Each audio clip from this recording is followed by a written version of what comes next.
The West Virginia Mountaineers are in the top schools for one of the best quarterbacks in the 2026 class, and he's going to be visiting soon. I'm excited.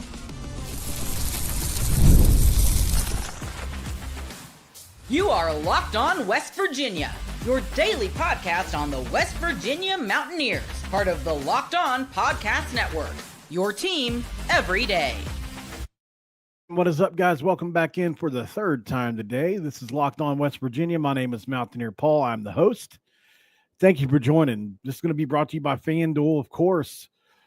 New customers can get $150 in bonus bets if you win your first $5 bet. Just go to FanDuel.com to get started. Hello, Dingus, Doris. Hopefully everybody's okay. I know how bad the flooding got there. For those of you listening on podcast, I have somebody that mentioned in the chat hello from Dingus, which is my hometown, Dingus, West Virginia, who was hit heavily by the flood. So please keep them in your prayers, and other people like in Welch and other places. So I hope you're doing okay. So we got some great news, the last couple of days on this. And then I want to say it was yesterday, or what was it it was yesterday. Brodie McWhorter, out of Kingston, Georgia, put out his top schools. And I think a lot of people were worried that West Virginia wouldn't make the cut because, look, he was committed to Neal Brown and company from June until December of 2024. And then Rich Rod took over and he decommitted, which anybody would in that situation. I mean, it's not the coach you're committed to, so you're not going to go there out of high school. So I'm not going to say it was a surprise, but I was definitely wasn't sure what was going to happen. And so yesterday he put out his top schools, which is just a who's who of, schools right now, which he's got Auburn, Colorado, Indiana, Syracuse, which is a little odd, Mississippi State, West Virginia. You know what he strikes me as? Like, you saw his pictures with Coach Belichick and Coach Smart within the last couple of weeks at Georgia and North Carolina, respectively. Those teams are not in his top schools. That's insane to me. And you know what that lets me know? This kid here wants to do something special at a medium-sized school, a team that doesn't have elite brand power. Now, Colorado and Auburn are, because of Dion at Colorado. If it was just Colorado, then it would be like everywhere else. And then Auburn, obviously, even though they haven't been as good as we would hope here lately, well, I don't care, but like there are people that do. We're used to them being better, is what I'm saying. But they still have a ton of brand power, in my opinion, and I consider them a fringe. They're like a fringe blue blood, or like they're.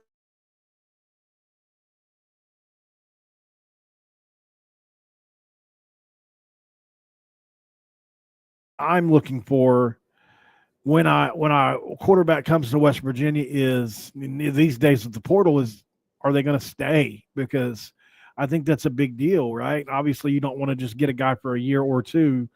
You'd like to have Garrett Green, guys like that stick around, or Nico.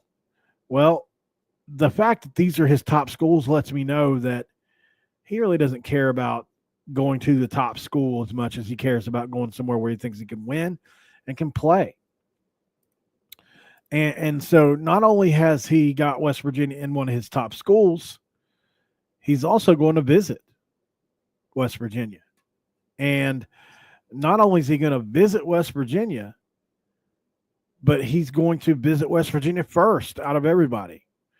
He doesn't even have Auburn scheduled yet, but West Virginia's from April 4th to 6th, Wisconsin, April 25th through 27th, Syracuse, May 30th through June 1st, Indiana, June 5th through the 8th, Colorado, June 13th through the 15th, Mississippi State, June 20th through the 22nd, and Auburn is to be determined.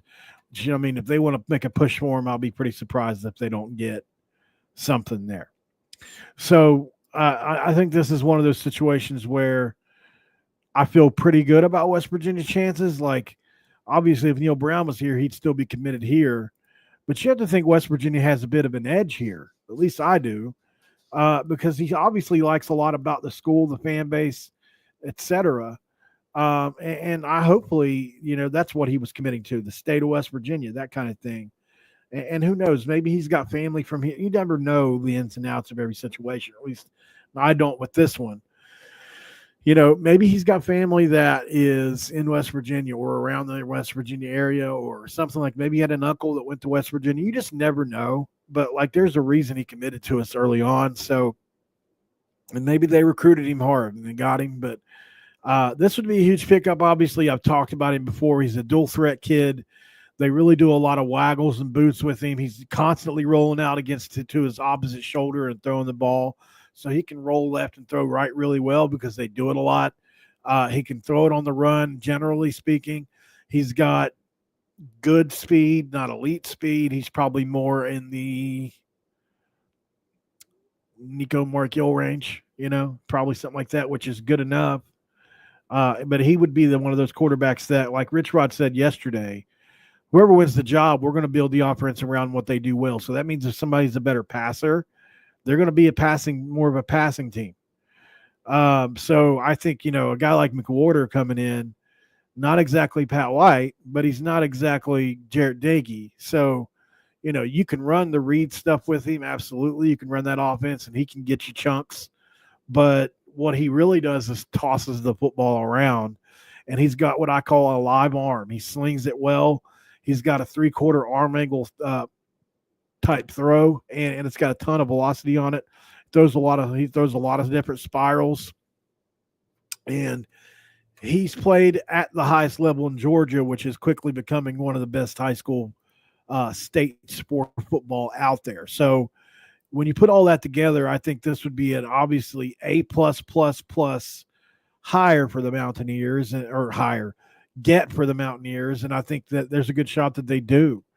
So let's keep an eye on this. I think McWhorter is a super interesting prospect. There's a lot to like about him. And the fact that they're re-recruiting him after Neal Brown and company have been and come and gone kind of lets you know, like, how good he really is. And like I said, Belichick met him in person. Kirby Smart met him in person. He is being courted by every major university out there right now.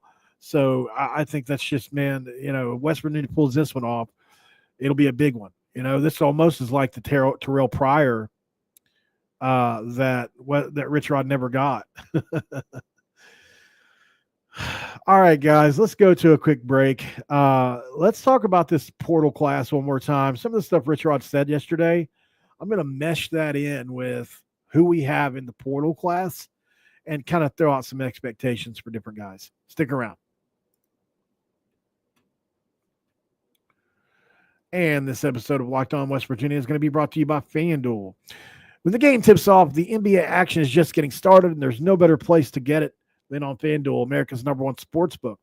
With FanDuel, you can place live bets throughout the game, so even if you missed the opening tip-off or want to bet on the fourth quarter comeback, you can stay in the action. And if you're looking for a bigger payout, you can even combine your live bets into a same-game parlay. I love using FanDuel as a live betting feature because it keeps every moment of the game exciting, whether I'm backing my team for the late game rally or picking a player for a clutch three. I never feel like I've missed my chance. Plus, the app is easy to use, and when you win, you get paid instantly.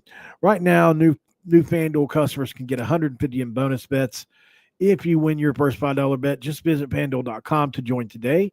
That's FanDuel.com for your shot at $150 in bonus bets. Make every moment more with FanDuel, guys, an official sportsbook partner of the National Basketball Association. In segment 2, we crack our dew from earlier that's a little left over. It's still getting warm, but it's okay. This is like where I don't really like them anymore, but I'm going to drink it anyway. All right, so this is kind of what I would consider a Paul off the top of the head topic, because I could probably just do the 10 minutes and be done, but I want to talk about our transfers again because Rich Rod kind of put that into he kind of put it into perspective for me yesterday on just the situation that we are actually in as a program right now. He said he's never been a part of a situation where you have 0 starters returning. That's pretty shocking stuff to hear. I do think we'll have at least 1 or 2. Like if you consider, like he may not be considering it, but like Eddie V, I consider us at least close to a starter. What about Reed Carrico? He started games.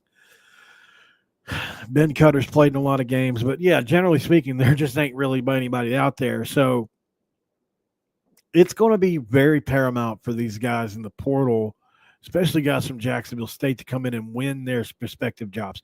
I think if you see the majority of Jacksonville State players in year 1, for me, I think it's going to be a good thing only because we just need that continuity to transfer over. We've only got 7 guys.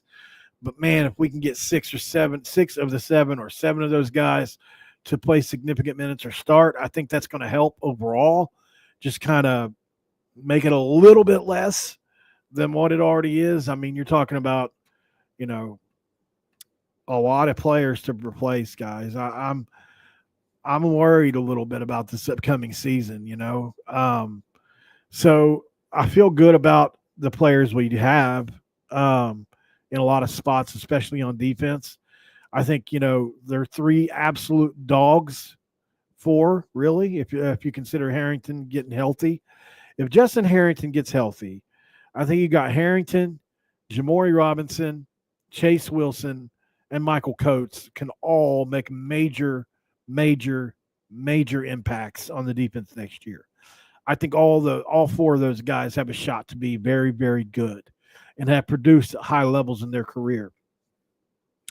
Then you get on from them a bit, and it's like you start searching in the portal class for who else could make a big impact here. Well, Fred Perry, right? I think Fred Perry is in that conversation just one tiny step below those guys. I think, especially Robinson, Coates. I think those 2 right there are obviously the creams of the crop of the entire class, just about. And then you go on to Harrington, if he's healthy, is right there. But let's move him down with Perry, right? 1 notch below. When we're talking about S class, these guys would be in the A class. And so I'm going to have Wilson in S class as well. I think that his production and the way they're going to try to use him like Danny Stutzman is awesome. He told me that to my face on the phone. I think that's a great comparison, although they're different size players. They do the same things. So if they can get that out of him, he's going to be one of our S caliber players. And then you start to look at, like, okay, who could make a huge impact? What about Ashton Woods from North Carolina at 6'3", 225, a 4-star player coming out of high school that, they loved and played in the bowl game and played well. So, Ashton Woods could make an impact, but I wouldn't expect it in year 1, but you never know. Maybe he comes out of this thing as one of the starting linebackers. And then William Davis. What about William Davis, man? He's got the most impressive resume on paper than anybody on here just about. When you look at his overall numbers at Virginia Union. I mean, he absolutely crushed it when he was there. Let me pull those up really quick. All right, I got him right here. I don't know how many things he's posted since last time I looked, but there he is doing a vertical jump. So, all right. Let me see here. I know I just seen it the other day. Yeah, here we go. So, 126 tackles, 26 tackles for loss, 12 interceptions in his career, 3 returned for touchdown, 2 forced fumbles, 2-time team captain, and 2-year starter. Yes, it's at an FCS level. Not the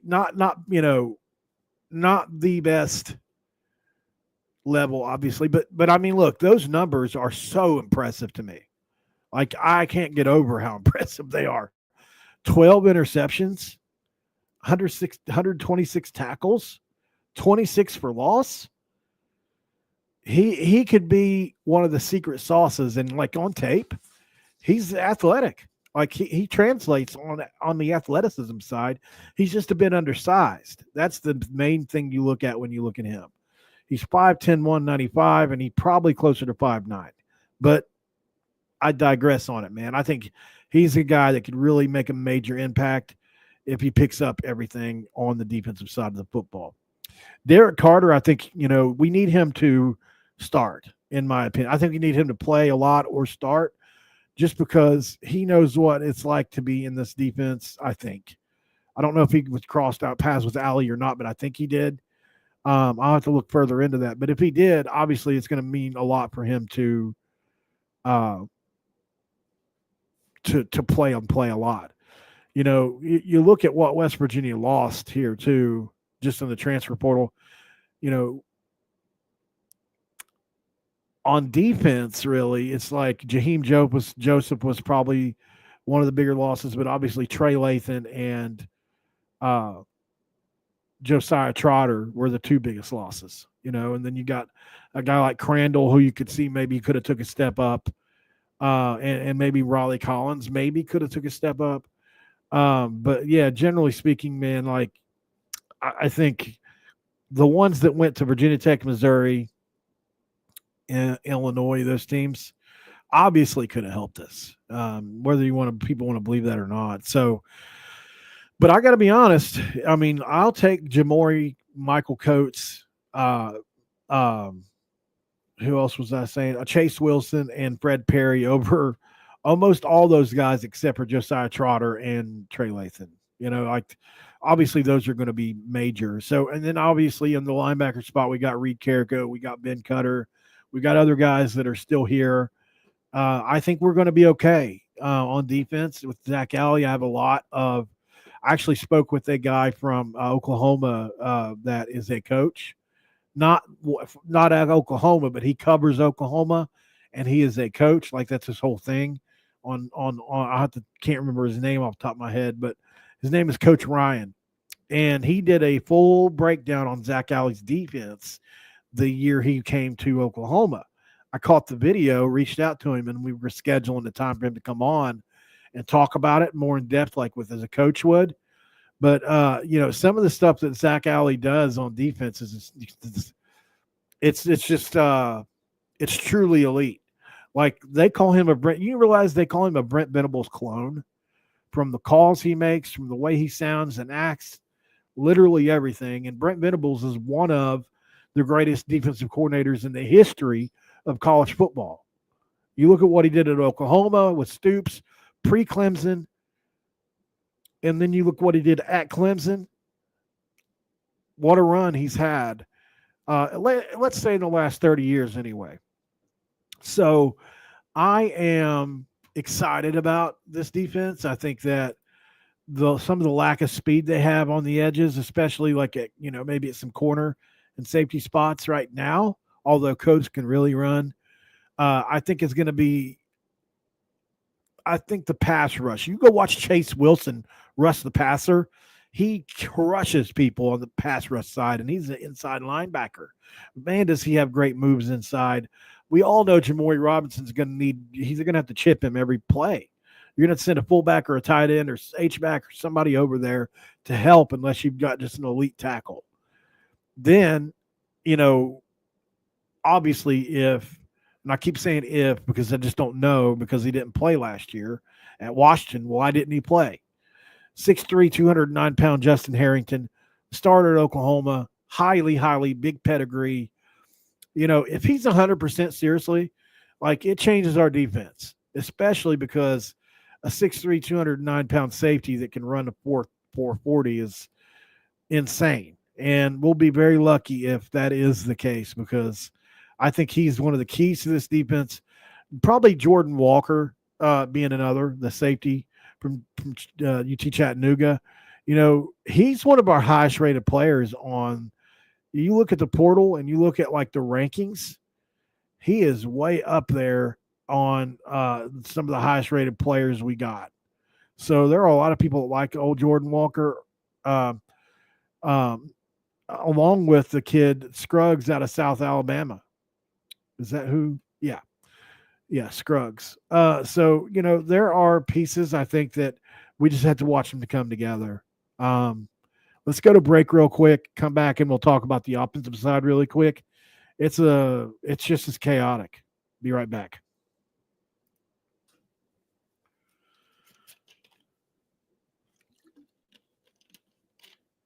Darn it. I was trying to get it on and off before you guys could see me, but I'm so addicted to the Mountain Dew. Is that going to be a segment 3 song from now on? I don't know. But I did it in the last segment and everybody told me it was kind of funny. So anybody remember that song by Saving Abel? I'm so addicted to all the things you do.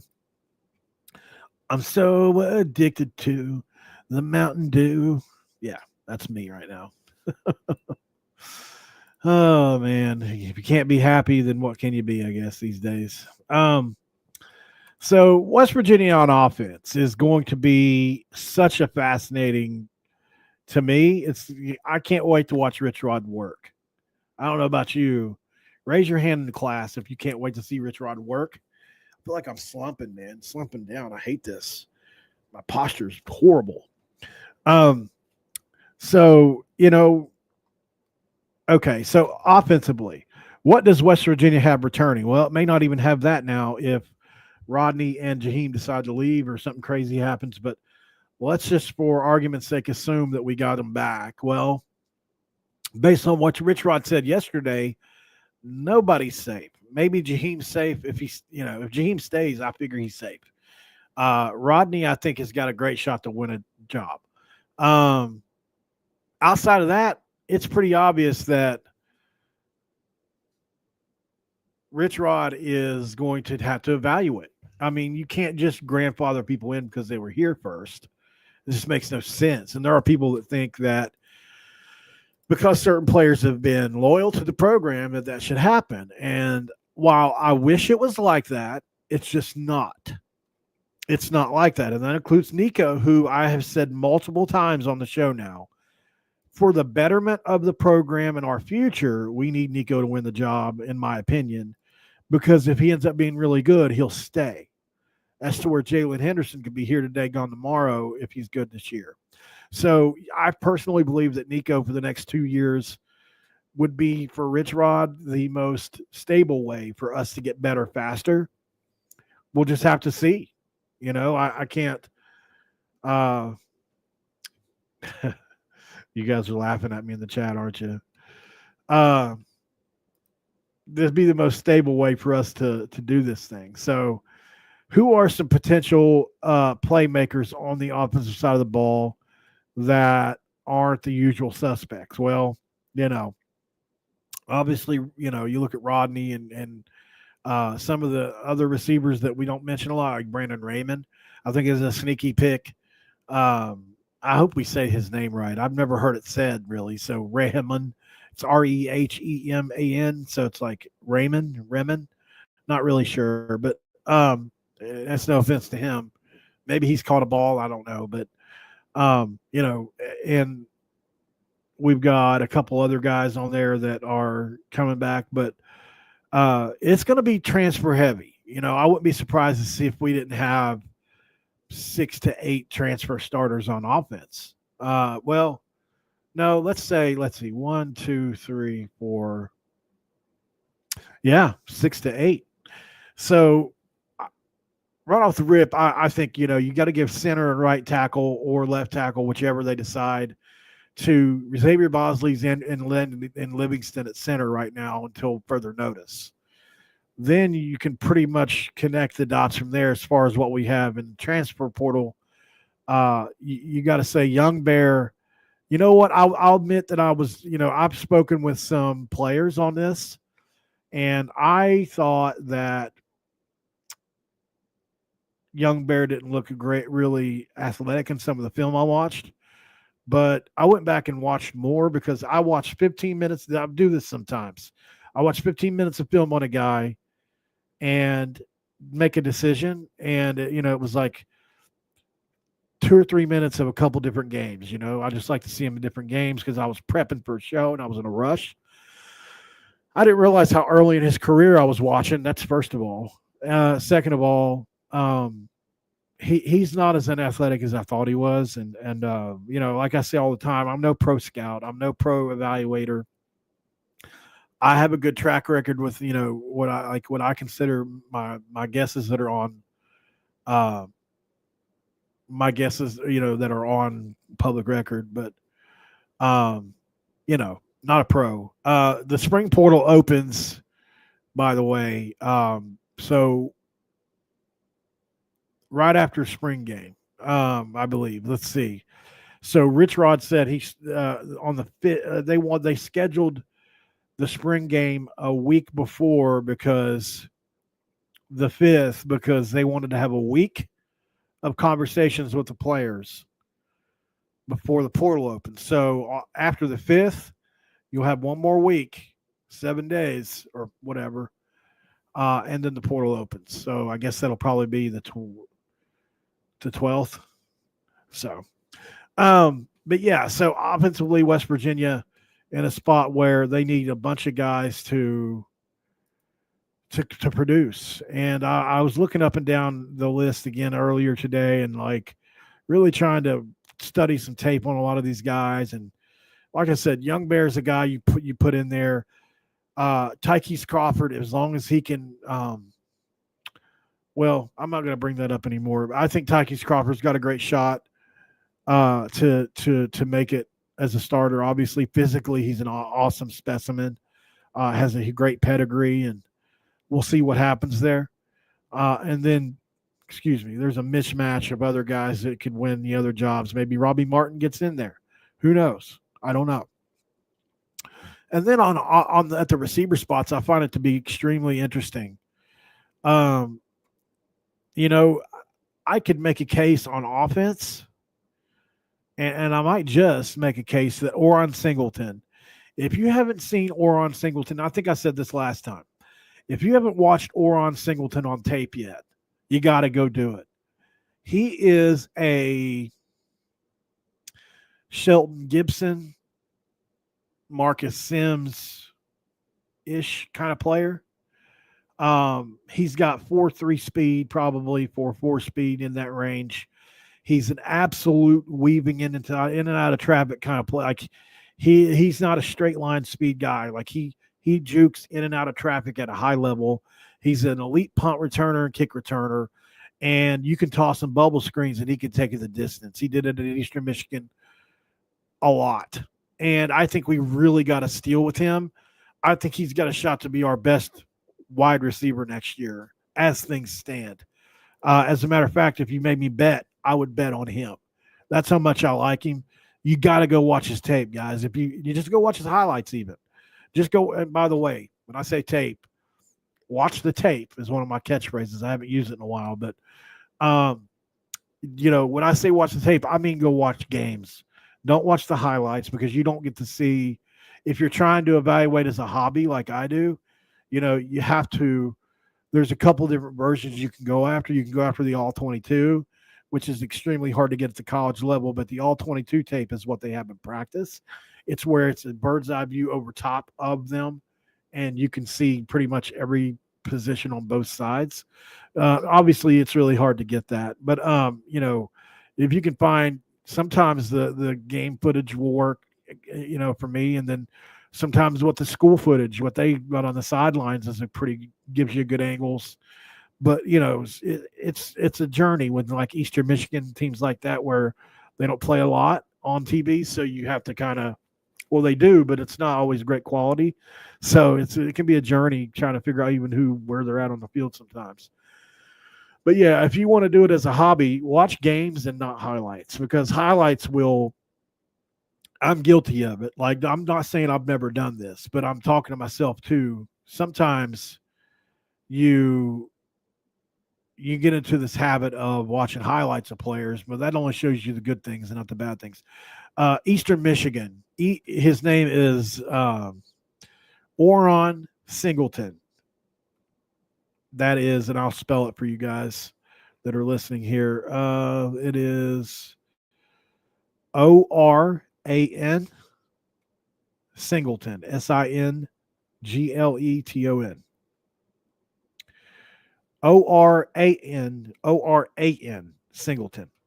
He came from Eastern Michigan. He's 5'9", 164. He's a smaller guy, but extremely dynamic. Like, you'll be pleasantly surprised by what you see. Just go turn the highlights on. You won't have to do much else. And it'll give you a great idea of what he was capable of. I mean, it's group of 5 football. So it's not like there's no talent where he was at. So yeah, he's obviously a big one. And then just really quick, I think LJ Turner is another one that gets overlooked because of just how awesome and big and how fun it is to evaluate Edwards from Northern Iowa. So LJ Turner is so smooth as a running back. The transfer from junior college, 5'9", 200 pounds, just in that Steve Slayton range. He's very, very shifty.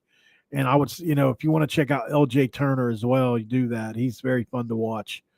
But I'll give you one more that I really love at the receiver spot coming in this year that I think is going to make an impact. Oh, gosh, man, it's a tough call between these two. If you have time, if you want to get excited about the season, like if you have time, go watch Cyrus Traw. He's a West Virginia kid, 6 foot, 180 pounds from Youngstown. That's Cyrus with a C. Traugh, Traugh. He's probably the best route runner we'll have, at least right there with Singleton. He's a very, very good route runner. Very good. So you go watch him and see what he does in and out of breaks. It's impressive. And then the other guy is Jeff Weimer. I think what he's done from a production standpoint, I mean, he was at UNLV and in 3 games or 4 games caught almost 30 balls and then got hurt. So he's produced on the group of 5 level as well. But then you look at what he did at Idaho State, and it's like he was in, their number one guy. They did have another guy that caught a lot of balls too. But yeah, he's 6'2", 204 pounds and did a lot there at Idaho State. Ton of production. I think he caught something like 70 balls, 1,200 yards or something, 6 touchdowns or something like that. So, yeah, there's a lot going on in the receivers. I think they're underrated for us because of where they're coming from. But I could see any of those guys or any combination of those 2 or 3 guys playing well for us. So, thanks for joining, guys. I will be back tomorrow. I appreciate you guys joining me for the 3 streams today. That's 7 in the last 2 days. Pretty proud of that. Let's keep at it. Let's keep working hard, and I'll see you guys on the next one. Thanks for making Locked On West Virginia your first listen and for being part of the Locked On Podcast Network. We talk about your team, the Mountaineers, every single day. If you can, do me a favor and check out Locked On College Basketball. Isaac Shade and Andy Patton don't want to wait for March. Be the most informed college basketball player and fan now. Find Locked On College Basketball on YouTube or wherever you get your podcast. That's it for me.